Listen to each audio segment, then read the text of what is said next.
Welcome to our Beyond Warwick podcast series. Today I'm with David Hawkins from Midas Project, discussing the importance of effective collaboration in business. Welcome back to Warwick Conferences, David, a place that has been your second home for many years. We've been working together for over 9 years and we're delighted to have you back here to support our podcast series.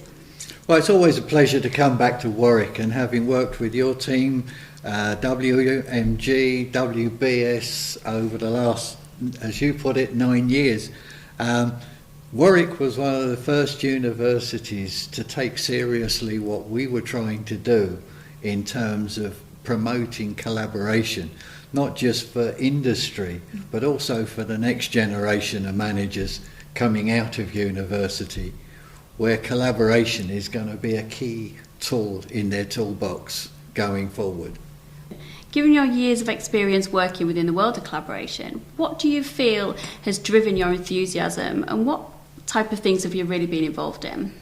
Well, over many years working around the world in different roles, from procurement, contract management, project management, what I began to realise was that strong relationships were an important factor in improving decision-making, performance and delivering better outcomes. Brilliant, that's fantastic. And I remember you bringing the Institute over to Warwick Conferences and us working so closely together in helping delivering your programmes of collaboration within our venues, which has been great. So David, over the many years that Warwick Conferences have been going, over the last 5 years, we really have invested on a collaborative and partnership approach with our clients, which has proved really beneficial in really understanding what our clients need, what the delegates' needs are, and what they need to take back into their business to help and support them in their activity at Warwick. How do you see the benefits for organisations in having a collaborative approach? Well, I think it's become blatantly obvious these days that the industry now has become so much more interdependent. The relationships become more mission critical to delivering the outcomes. So, being adaptable, working collaboratively, which your team does in spades, is almost becoming the norm for industry going forward. David, that's brilliant and really kind of you to say so. And when you say about silo working previously around, Warwick Conferences are really encouraged to work more widely around the university and work in the likes of WMG and Warwick Business School, which also you've also worked with them as well. And it has proved really successful with some great success stories as a result as well. Oh, it's excellent and good lead into why do we want to do collaboration in the first place. And I think that's what drove me 20 years ago to look at why something so obvious wasn't being adopted more formally within organisations. David, that's really interesting because I never knew there was an ISO on collaboration and collaborative working. So that has been really insightful for me to read the papers that you've kindly given me and the insights, which I'm sure you're happy to share with the listeners. But do you want to tell me a little bit more about your work within designing, writing the ISOs and how that's how you've rolled that out? Initially, my focus was clearly on business and competitive advantage. But what I've begun to realise is that almost every organisation now relies on other parties to achieve their desired outcomes. So working better together, I guess, is the sort of catchphrase. As things have progressed, I've found that there are almost no areas of activity where collaboration doesn't become a crucial element, including sustainability, social value. All of those things bring together organisations from disparate positions. But if they can focus on how can they do that more constructively, then they all tend to be able to deliver better outcomes. David, I remember you saying you did some research on the benefits of staff working on collaborative ventures. Can you share a bit more about that? Yeah, I was interested to look at how collaborative working aids internal collaboration as much as it does external. Certainly my experiences over time have been the reason that these kind of relationships fail externally is because there's a lack of cohesion internally. But I went a bit further and looked at how individuals working within a collaborative environment found this to be more in tune with their natural human trait of collaboration is something that we do. It goes right back to the caveman. Yeah. You know, you couldn't hunt for a dinosaur on your own because it was too big. Yeah. And I think that same issue comes out today. But what I think is more interesting is that we have now much more focus on things like well-being, stress, and when I talk to individuals who are involved in these kind of programs, at a working level, they found it much more enjoyable and as a result performed higher. Yeah. I also think that, you know, today Generation Z or whatever the latest term is, they have much more focus on the outcomes that organisations look to. And are probably less tolerant of the world that I was brought up in, where command and control was the essence of how a business operated. So I think from a future perspective, collaborative environment has not just the benefit of the business output, but it also reaches across into human responses to less stress, more enjoyment, better decision making, and that in itself looks back at staff retention and staff development. Yeah. So I think there's a hidden benefit in there that organisations aren't yet really grasping. Brilliant. Well, that's a great focus for maybe their listeners then to look back into their organisation and see how the collaboration is going to help and support the well-being and the innovation of their organisation. But also the fact of around, you mentioned about the younger generation and about what fresh and innovative and inspiring and different insights that they bring to a collaborative working group. And I think it's just different views is really important to take on from that. And then actually just picking on your point around the internally working across silos and stuff, and Warwick Conferences are really encouraged to work with the wider university in terms of the WMG, Warwick Manufacturing Group and Warwick Business School, whom I know you've worked with very closely. But it has proved dividends actually about how impactful that's been by inter-silo working, and it's been very successful. Yeah, and I think it's quite exciting. I mean, when I've spent time up here with the students, when I talk to them about the challenges working within industry, they sometimes look at you sceptically and believe, well, why on earth does that happen? Yeah. And I guess it goes back to the sort of historical way that we structure organisations, where this command and control model is completely alien to today's generations. Yeah, understandable. David, you're instrumental in the development of the ISO 44001, and you have shared some of those papers with me, which is really great. Thank you. How did that come about, you working with excess of 30 countries in this area? Well, it's an interesting journey. Let me say firstly, I'm not a standards person. I got into this almost by mistake, in as much as I developed a model and got into discussions with BSI in the UK about how do we put some structure back into organisations. And that goes all the way through from sort of concept right the way through to exit. But what was clear to me was that relationships within business had largely been left to individuals rather than being a functional. So we build trust between individuals, but we don't necessarily build trust within organisations. So my view was that if we had a structure which would help people to understand the dynamics of that, and how internal processes can be a constraint and a barrier. For example, we live very much in a litigation society where contracts have become the norm for managing relationships. But actually most contracts are written, in my terms, contracting for failure.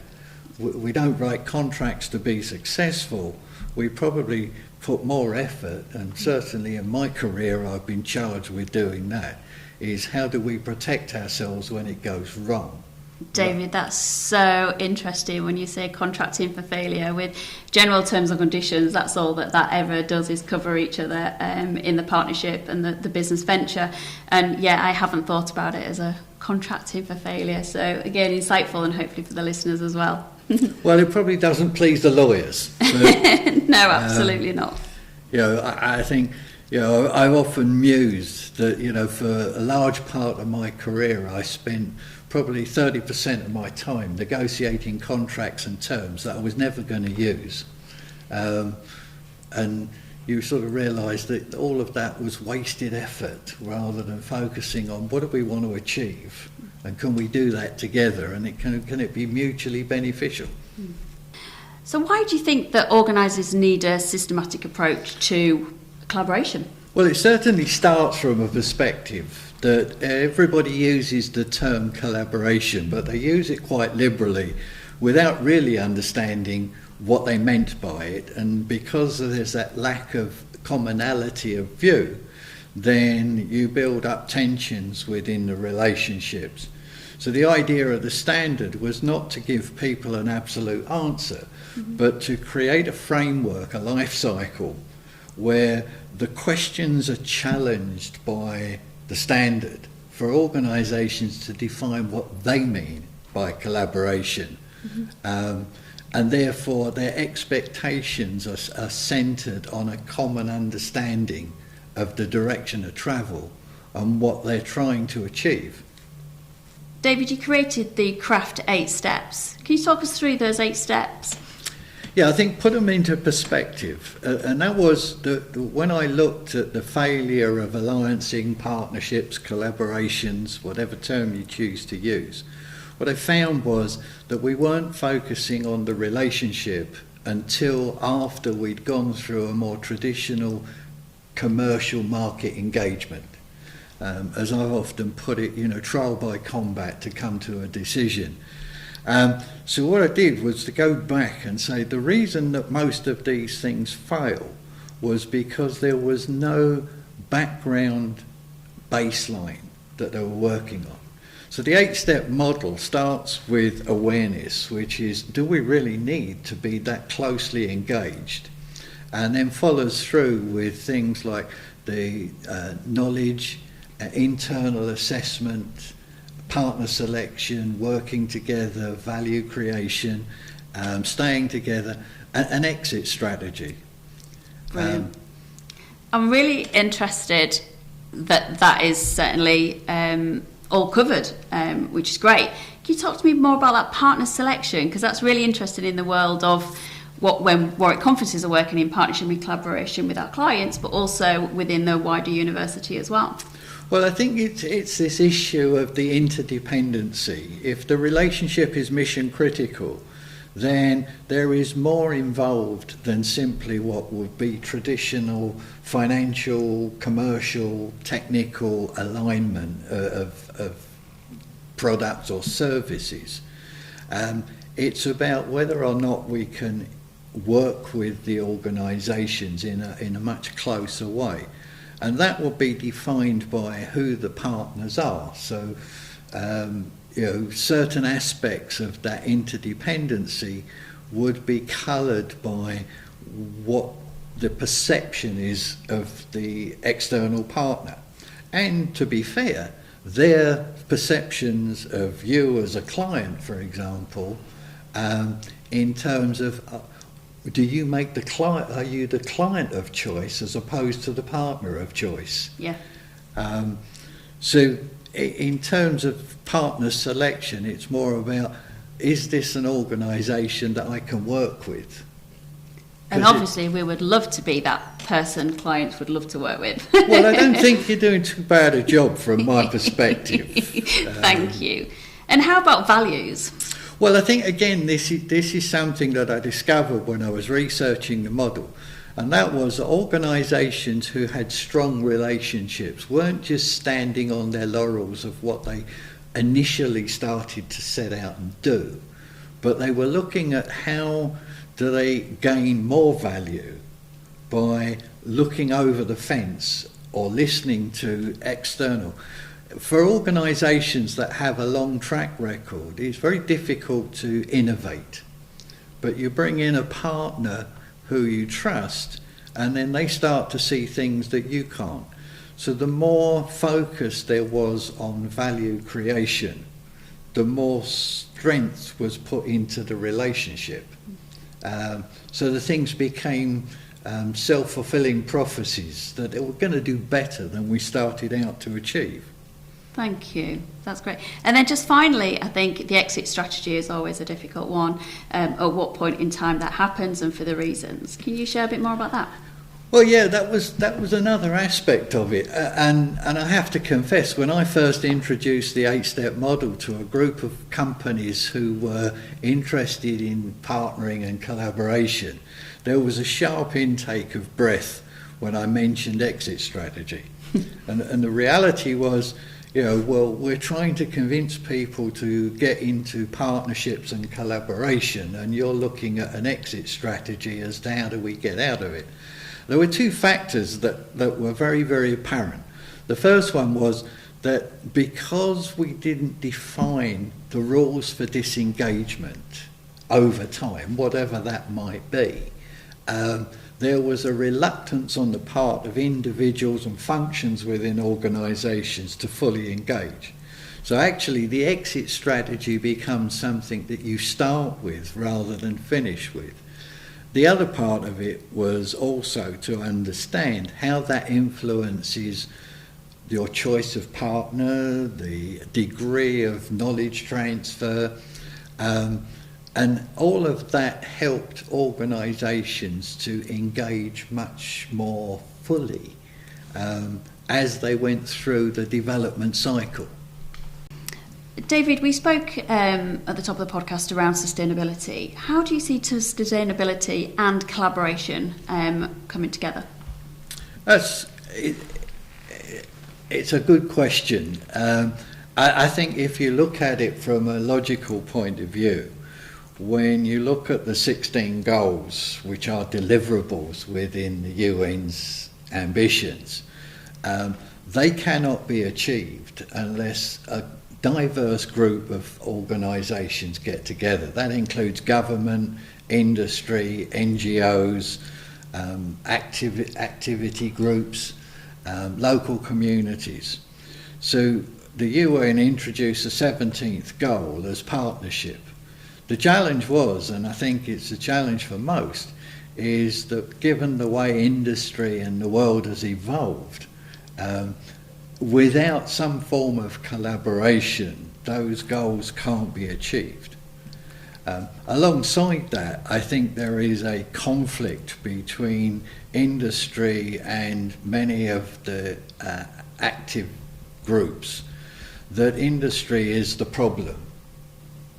And so one of my ambitions was to look at this from a more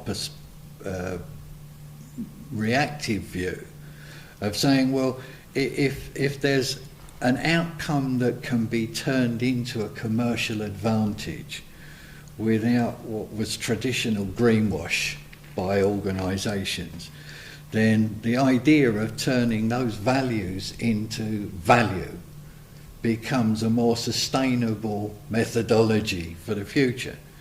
So within ISO, they are developing a standard around 16 goals, and then realised that they couldn't address the 17th. So we're now bringing together two standards to help bridge that gap. Great. The UN Sustainability Development Goals are really important and being widely spoken about now more than ever. And Warwick Conferences are very much working with those guidance goals around helping to create a more ethical work environment, sustainability, and also operation as well. So to see that the 17th goal is going to be the partner inside of it to make sure help the 16 help bring those together and be more impactful is really interesting.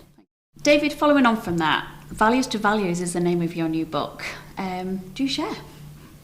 Well, yeah, it's a concept that traditionally we have looked at sort of sustainability, environmental impact and all of those things in a purely esoteric perspective, you know, organisations doing the right thing.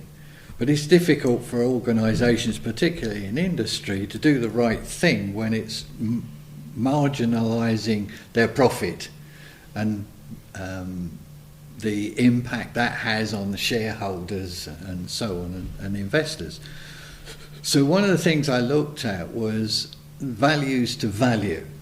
So if we have those values of the things that are the right things to do, how do you convert that into a commercial outcome?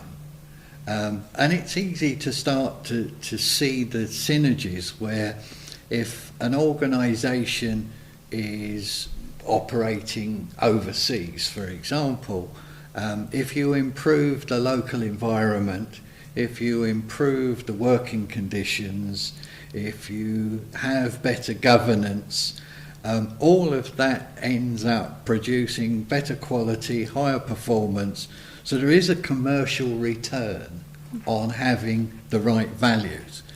And if we link those values to the bottom line, then they have a better chance of being sustainable over time, as opposed to some philanthropic investment, which looks good on paper but doesn't have a lot of substance to it. David, who do you see the readers are of your book? Well, I think it's on two sides. One is the commercial organisations, industry, government, looking for a sustainable outcome. But it's also a question and a challenge in some respects to things like NGOs, who rather than protesting against industry's behaviours, and let's be fair, some of them weren't very good, but if they actually used their knowledge and experience and sat down with industry, they might between them be able to come up with some better ideas and better approaches. And that was really the driver for the book, was to say, unless we pull together, we're never going to solve the problem. Well, it's definitely on my read list, so interesting to know when that's published. Thank you, David. So, David, with the limited time we've got left, what would your key messages to the listeners be around collaboration? Well, first and foremost, I think it's a sense of context for the business. You know, collaboration, as I said, is a very broad term. And it's down to industry and the organisations to define where collaboration needs to be actively pursued and to embed that in the organisation. It then comes down to issues like clarifying the objectives. As I said earlier on, everybody has their own aspirations of what collaboration is going to deliver, but unless we're pulling together, we're pulling apart. I think a couple of areas which might be contentious, but for me, if you're going to have an integrated relationship, there are two things top of my list, and that is you need to have a very good focus on issue resolution, or in my terms, dispute resolution. And it's not the problem that is generally the cause of disputes. It's the way in which they are handled. And, you know, I think that is crucial to, because of all organisations, if you bring smart people together, you are going to get differing views on what the solution should be. If we're all dogmatic and intransigent about the opinion of the solution, we will never get to one. I've worked for engineering companies for over 50 years, and I can tell you from my experience, if you put 4 engineers in a room, you get 5 solutions. They're all right. But the 6th one is probably the winner. And that comes down to how you orchestrate that. And then lastly, and again I come back to this sort of sharp intake of breath, if you're going into a collaboration without understanding the rules of disengagement, then you are going to miss the catalyst of making sure that everybody is engaged effectively, because they understand where the journey ends. And for most relationships it will end. If it ends on a high note, there's a good chance the relationship will move on to something else. If it doesn't, then it's going to be less productive than it could be. David, thank you so much. You have shared so much information on the standards, the methodology around collaboration, and it'd be really interesting to know if you're happy to share any of those resources with our audience. Absolutely. I mean, there are 2 routes that you can look at. You can look at the ISO website, where we've got lots of guidance material being produced and more on the way, or the Midas Project's limited website. My contact details are there, and I'm always happy to share information with anybody that thinks collaboration could help their business. And also, finally, I was just really interested to hear about the collaboration game. It's something that we at Warwick Conferences are always looking at innovative ways to support our clients in collaboration activities alongside their meetings and networking opportunities. So can you just share briefly what that collaboration game looks like and what the future may look like for that? Well, I guess, yes, it's been an interesting one for us. We wanted to find something that we could use within workshops which would get people engaged in thinking about collaboration. So we've developed a board game that we've used and piloted actually over in Portugal a few months back, which gets teams thinking about this life cycle journey and how, unlike most games where there's a competition to the end, the life cycle game starts as teams and then builds to a point where nobody can finish the game unless they're working together. It's proved to be quite successful. As I mentioned, we piloted it at a workshop in Portugal. They never finished the game. And people sort of said, well, yeah, but that's not the right outcome, is it? I said, well, if you watch the 2 hours that the teams were playing together and the amount of dialogue that went on, my experience over the years has been good workshops are ones where the people learn from each other rather than from the tutor or the facilitator. And this was just a great way of getting them involved. Well, I'm delighted to be following your journey with the collaborative board game, David. It's something that we'd be very interested in, and it sounds exciting. David, well, that comes to the end of our podcast, and I just want to thank you very much for joining us today and sharing your knowledge and experience and best practice for collaboration in the workplace. Thank you. My pleasure, and thanks for the invite.